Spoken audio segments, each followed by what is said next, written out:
Every डेंसन और league India के तत्वाधान में आज जो इस लाइब्रेरी और रिसोर्स सेंटर का शुभारंभ हुआ है, उस अवसर पर आयोजित इस कार्यक्रम में मेरे साथ उपस्थित मेरे साथी अधिकारी, मेरे एसीओ मोनिका जी और Raveen ji, Bhatia ji, Shailendra Singh ji, GM AK Singh, AK Singh ji, league India की गीता जी, एवरी डेंसन की मानवी जी, गौरव जी और भी एवरी डेंसन के जो भी पदाधिकारी हैं, जो मैनेजमेंट के लोग हैं जिनका नाम मैं नहीं बता पा रहा हूँ या परिचित नहीं हूँ, उन सभी को, मुरादगढ़ी के प्राइमरी स्कूल के आए हुए बच्चे, इस गांव के सभी सम्मानित जो युवा हैं, जो बुजुर्ग हैं, जो महिलाएं हैं और इस कार्यक्रम से जुड़े हुए सभी अन्य लोग, पत्रकार बंधु, पुलिस के लोग तथा अन्य सभी उपस्थित महान भाव।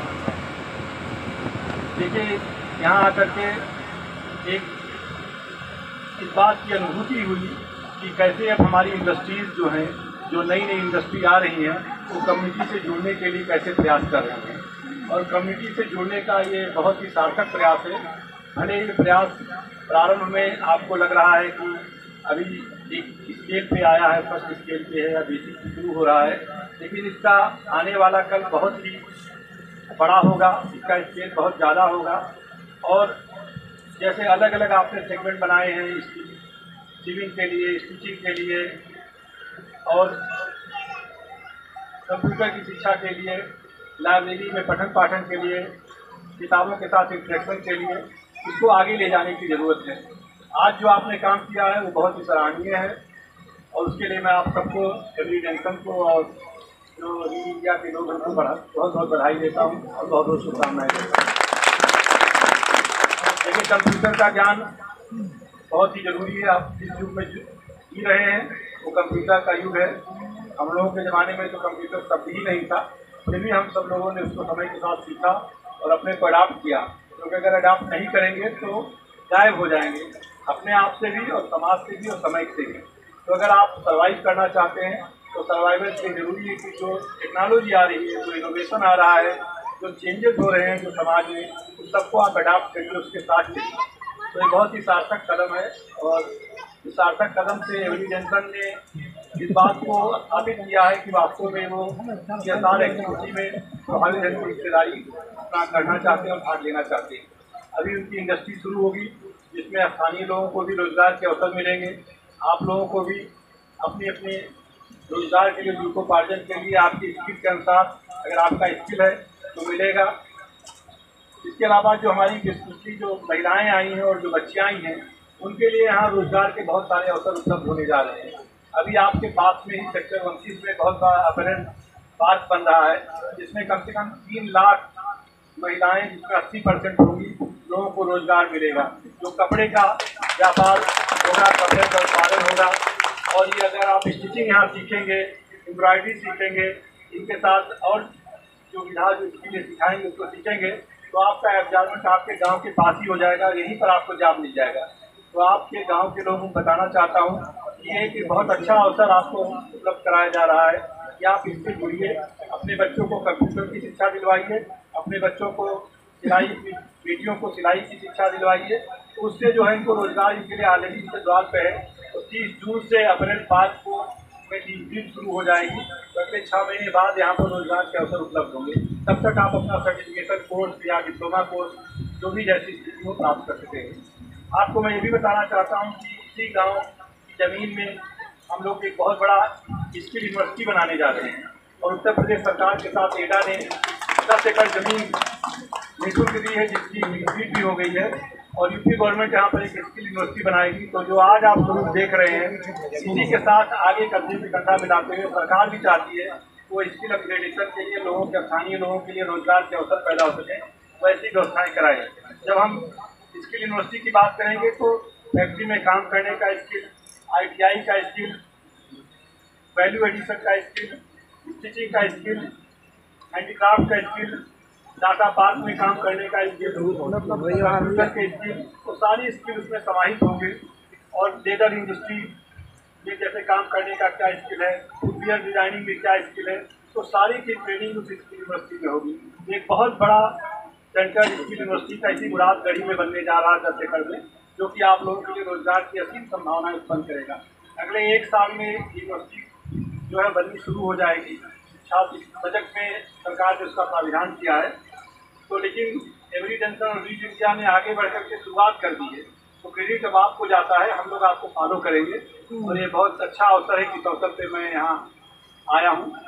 आप रीड इंडिया की बातें ठीक है, जिस तरह से उनका इन्वॉल्वमेंट है 15 राज्यों में अमेजॉन के साथ और एयरटेल के साथ आप लोग काम कर रहे हैं, तो मुझे लगता है कि इस तरह के जो NGOज हैं, जो इस तरह की स्वयंसेवी संस्थाएँ हैं, बिना उनके कोई भी सरकार सफल नहीं हो सकती। सरकार केवल सरकारी कार्यक्रम लागू कर सकती है, सरकारी पैसा दे सकती है, लेकिन धरातल से उसको उतारना, मूल रूप से उतारना और इन्वॉल्व होना, कम्युनिटी के साथ जो 100% कमिटमेंट है, इन्वॉल्वमेंट है, वो केवल NGOज के माध्यम से संभव है। तो इस दिशा में जो कदम, सार्थक कदम आप लोगों ने उठाया है, चाहे एवरी जंक्शन ने, चाहे रीड इंडिया और भी संस्थाएं बहुत सारी इस तरह की हैं, पढ़ो भारत, पढ़ो इंडिया, बहुत सारी संस्थाएं काम कर रही हैं। तो आप सब लोगों के आने से एक नए युग की शुरुआत हो रही है, जिसमें कि सरकार नहीं बल्कि सरकार के साथ जो आम लोग हैं वो अलग अलग अपनी भूमिकाओं में अलग अलग सार्थकता की सिद्ध करेंगे।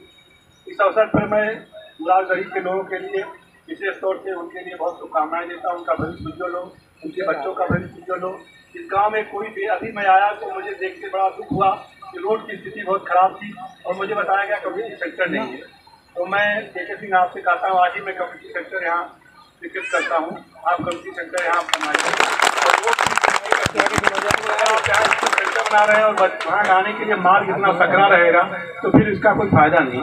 तो इस पूरे गाँव को आप स्मार्ट विलेज में लीजिए, पूरे गांव में सीसी रोड बनाइए, आप कम्युनिटी सेंटर बनाइए, बरातघर बनाइए, खेल का मैदान बनाइए, जो भी मॉडर्न सुविधाएं विलेज के लिए हो सकती हैं वो दीजिए, क्योंकि के जमीन पर ये सारे सेक्टर, ये सारी न्यू उद्योगों की रखी जा रही है, चाहे सेक्टर 32 हो, चाहे 33 हो, चाहे 29 हो, चाहे 28 हो, तो सबसे ज्यादा हक इन्हीं का है, सबसे ज्यादा हकदारी इन्हीं की है। अगर इनको हक नहीं देंगे तो बाकी सारा डेवलपमेंट शून्य है, उसका कोई मतलब नहीं है। तो आज आप इसको लिख लीजिए, आप जाकर डिक्लेयर करिए, इसको स्मार्ट विलेज घोषित करिए और स्मार्ट विलेज के जो भी मानक है उसको यहाँ पर पूरा उतारिए, उसको इंट्रोड्यूस करिए। ये बहुत जरूरी है, क्योंकि आप अगर इसको छोड़ देंगे, इसका विकास नहीं करेंगे तो यहाँ बच्चे कैसे आएंगे, बच्चे कैसे पहुँचेंगे, उनकी रीच बहुत आसान होनी चाहिए। तो आप लोगों को मैं बहुत शुभकामनाएं देता हूँ इस गाँव के लिए। और जो जो चीज़ें हैं, जैसे इस रिसोर्स सेंटर के लिए भी मेरे मन में कई भाव आ रहे हैं, लेकिन आपने शुरुआत की है। अगर आप इसको जब कम्युनिटी सेंटर अथॉरिटी बनाती है उसमें फर्दर उसको एक्सटेंड करें तो वहाँ पर मैं आपको लाइब्रेरी और कंप्यूटर भी दूंगा, वो भी मैं घोषणा करता हूँ कि कोई दिक्कत नहीं होगी। प्रार्थना आपको काफ़ी लाइब्रेरी के लिए भी धनराशि देगा और रीड इंडिया को भी उपलब्ध कराएगा कि वो आगे बढ़ करके और भी ये जो नए सेंटर को, कम्युनिटी सेंटर में एक नया सेंटर खोलें जहाँ ज़्यादा कंप्यूटर हो और ई बुक की बात ज़्यादा हो। एक तरफ अब आप कंप्यूटर खोल रहे हैं तो बच्चों को बताइए कि अब किताबें फिजिकल नहीं पढ़ी जा रही हैं, अब ई बुक के माध्यम से पढ़ी जा रही हैं। तो यहाँ नोटबुक भी होने चाहिए, चाहे वो नोटबुक हो, चाहे किंडल हो, चाहे और किसी फॉर्म में हो। बहुत सारे फॉर्म में आते हैं ई रीडर्स, तो ई रीडर्स का ज़माना है। उसकी स्याही इतनी प्रभावी होती है, इतनी प्रोमिनेंट होती है कि आँख से जब आप पढ़ते हैं और धूप में पढ़ते हैं तो उतना प्रॉम्प्टली नहीं पढ़ पाते हैं जितना अच्छा आप ई बुक में पढ़ लेते हैं।